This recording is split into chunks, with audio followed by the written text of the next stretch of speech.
Kami tim di Polda Jabar pada hari ini tanggal 5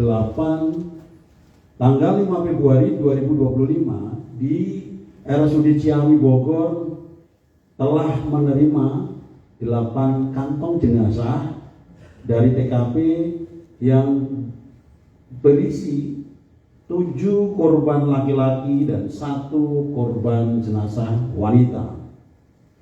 Dari korban tersebut bersama tim kami lakukan identifikasi, telah teridentifikasi jenazah sebanyak 6 korban. Yang pertama, jenazah nomor PM 022 di VI Ciawi 001 cocok dengan data antemortem AM 022 di VI Ciawi 004, teridentifikasi sebagai Tuan Budiman, laki-laki usia 45 tahun, alamat Kampung Cipetir, Desa Padang Senang, Kecamatan Cidadap, Kabupaten Sukabumi, teridentifikasi dari sidik jari, data medis, dan properti. Kemudian kedua, jenazah nomor PM 002 di VI Ciawi 004 cocok dengan data antemortem AM 022 di VI Ciawi 003, teridentifikasi atas nama Tuan Yana Mulyana, laki-laki 42 tahun, alamat Kampung Sukasirna, Kecamatan Cikole, Kabupaten Sukabumi, teridentifikasi berdasarkan sidik jari, data medis, dan properti. Ketiga, jenazah nomor PM 022 di VI Ciawi 002 cocok dengan data antemortem AM 022 di VI Ciawi 006, teridentifikasi sebagai Tuan Asep Pardila, laki-laki usia 40 tahun, alamat Kampung Cidadap, Desa Cidadap, Kecamatan Cidadap, Kabupaten Sukabumi, teridentifikasi berdasarkan sidik jari, data medis, dan properti. 4.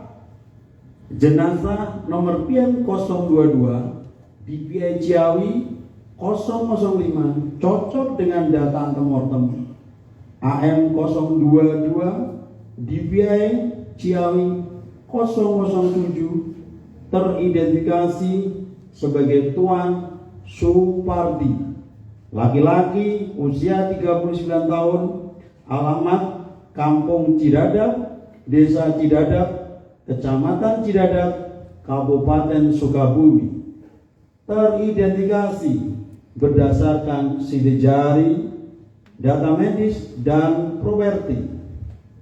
5. Jenazah nomor PM 022 di VI Ciawi 003 cocok dengan data antemortem AM 022 di VI Ciawi 005, teridentifikasi sebagai Vika Agustina, perempuan usia 16 tahun, alamat Kampung Rasamala, RT 003 RW 007 Cianjur, teridentifikasi berdasarkan sidik jari, catatan medis, dan properti. 6. Jenazah nomor PM 022 di VI Ciawi 006 cocok dengan data antemortem AM 022 di VI Ciawi 002, teridentifikasi sebagai Tuan Rahmat Gunawan, laki-laki 53 tahun, alamat Kampung Raca Kuning, RT 031 RW 005, Kelurahan Padang Senang, Cidadap, teridentifikasi berdasarkan sidik jari, data medis, dan properti. Jadi kami sampaikan bahwa tim DBE mendapatkan 6 kantong, teridentifikasi 6, kemudian masih ada 2 jenazah yang belum teridentifikasi karena kondisinya 2 korban tersebut adalah luka bakar 100%. Dan saat ini tim DBI sudah mengambil sampel DNA dari jenazah tersebut dan keluarga korban, dan kita akan teruskan ke lab Dokes Polri yang ada di Jakarta untuk proses identifikasi. Jadi identifikasi menggunakan DNA agar bisa dipertanggungjawabkan secara ilmiah, scientific crime investigasi. Demikian yang bisa kami sampaikan. Sekali lagi terima kasih kepada seluruh tim DBI dan mohon maaf kepada masyarakat bila mana ada waktu yang tersisa, artinya butuh waktu untuk proses identifikasi. Kami izin menambahkan saja apa yang disampaikan oleh Pak Kabid Dokes tadi. Saya kira sebetulnya sudah jelas, tetapi saya lebih mendetailkan hasil identifikasi karena memang identifikasi dengan sidik jari adalah itu data primer yang memang akurasinya cukup besar, bahkan bisa diyakini kebenarannya. Terhadap kantong jenazah nomor 1 tadi sudah disebutkan, selain properti dan lain sebagainya, hasil pemeriksaan medis, kami sudah melaksanakan pemeriksaan terhadap jari telunjuk kanan dari Mr. X tersebut, dan tadi sudah disampaikan kami bisa meyakini karena data sidik jari bisa kita bandingkan dan kita yakini bahwa kantong jenazah nomor 1 adalah atas nama Budiman. Ini sidik jarinya. Kemudian kantong jenazah nomor 2 tadi sebagaimana disebutkan, kami juga sudah melakukan pembandingan sidik jari telunjuk kiri dari data postmortem dengan perbandingan database kami, dan kami yakini bahwa kantong jenazah 02 adalah saudara Asep Fatina. Ini perbandingan sidik jarinya, kita yakini kebenarannya. Kemudian untuk kantong jenazah nomor 3, ini kami bandingkan jari tengah kiri yang kami dapatkan dari postmortem dan sidik jari korban, dan dibandingkan tadi dari keluarga korban membawa ijazah SD. Alhamdulillah bisa kita identifikasi dengan sidik jari dari sidik jari yang ada di ijazah, kita bandingkan dengan data di postmortem. Kemudian untuk kantong nomor 4, kantong jenazah nomor 4, ini tadi sebagaimana disampaikan juga kita lakukan pemeriksaan dengan jari tengah kanan, baik dari postmortem dengan database kami, dan kami yakini bahwa yang bersangkutan adalah atas nama Yana Mulyana. Ini saya kira data sidik jarinya. Kemudian yang kelima, kami juga sudah melakukan perbandingan jempol kiri dari data postmortem jenazah 05, dan kami yakini bahwa dengan perbandingan sidik jari kami meyakini bahwa yang bersangkutan adalah saudara Supardi. Ini perbandingan sidik jarinya. Kemudian yang terakhir, kantong jenazah nomor 6, kami melakukan perbandingan jari tengah kanan, dan kami sudah melakukan perbandingan dan kami yakini bahwa jenazah dengan kantong 06 adalah saudara Rahmat Gunawan. Untuk identifikasi jenazah mungkin sudah jelas disampaikan oleh bapak-bapak dari kepolisian. Kami hanya ingin mengupdate korban hidup yang saat ini sedang dirawat di RSUD Ciawi. Dari 11 korban, 6 sudah kami pulangkan dan 5 orang sekarang yang dirawat di RSUD Ciawi. 2 orang dirawat di ruangan Arek atas nama Bapak Tuan Wahyudin dan anak Ryuji Aditama, dan 3 orang saat ini dirawat di ruangan Bougainville atas nama Bapak Sukanta, Bapak Dani Nur Syamsu, dan Bapak Bendi Wijaya. Kelimanya dengan kondisi stabil, 3 orang dengan diagnosis cedera kepala sedang dan 2 orang dengan cedera kepala ringan. Terkait dengan 2 jenazah yang belum teridentifikasi itu, mungkin berapa lama Pak waktu yang dibutuhkan untuk mengidentifikasinya, dan juga untuk yang supir truknya begitu Pak, untuk kondisinya sekarang apakah sudah bisa dimintai keterangan atau belum? Gitu. Terima kasih. Untuk proses pemeriksaan DNA korban seperti ini kurang lebih kita membutuhkan waktu 1 minggu atau 7 hari, dan kami akan koordinasi dengan Pusdokes untuk segera dilakukan. Langsung kita kirim sampelnya DNA kurir nanti. Malam ini sudah terambil semua, kita komunikasikan untuk dikirim ke lab Dokes Polri. Baik, terima kasih Pak Kabidokes. Pertanyaan kedua mungkin dari pihak rumah sakit, bahkan Bu Dokter, silakan.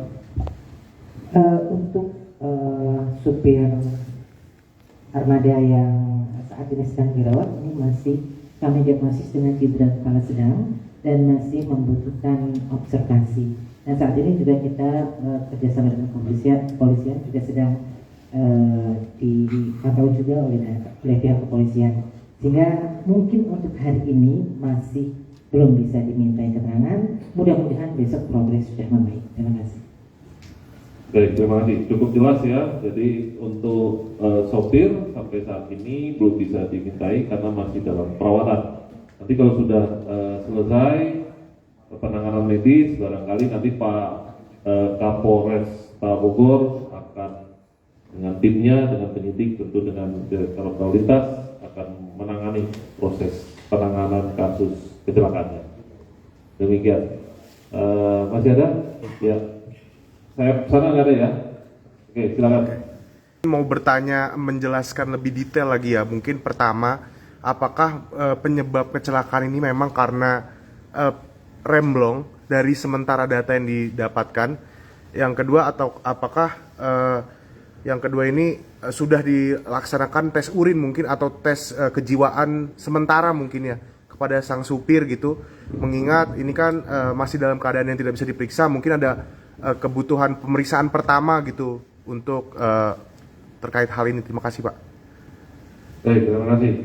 Pak Dirlantas barangkali bisa menjelaskan apakah sudah bisa disimpulkan ya. Betul. Terkait penyebab kecelakaan, begitu. Apakah memang benar karena kegagalan fungsi rem atau faktor lain, faktor manusia atau faktor-faktor lain. Nah, kalau tadi terkait pertanyaan kedua, barangkali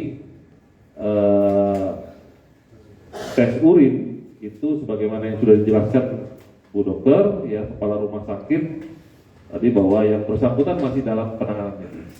Jadi kalau nanti penanganan medis sudah tidak diperlukan, tentu Pak Dirlantas, Pak Kapolresta Bogor Kota akan langsung melakukan upaya-upaya termasuk pemeriksaan urin.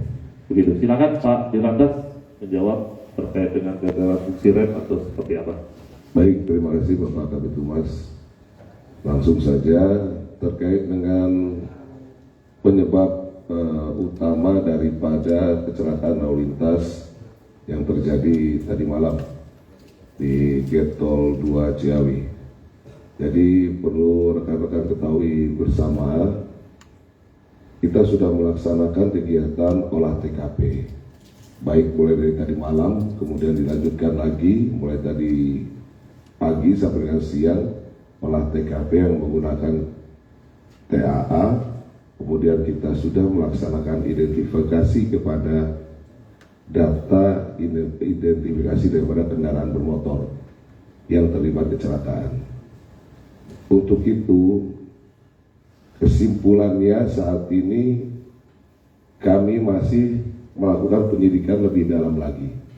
Yang pasti di lokasi kejadian kami tidak menemukan jejak bekas rem. Jadi terkait dengan pertanyaan tadi, apakah adanya kegagalan fungsi rem, itu kami perlu pendalaman lagi, pengecekan kepada kendaraan truk Hino tersebut.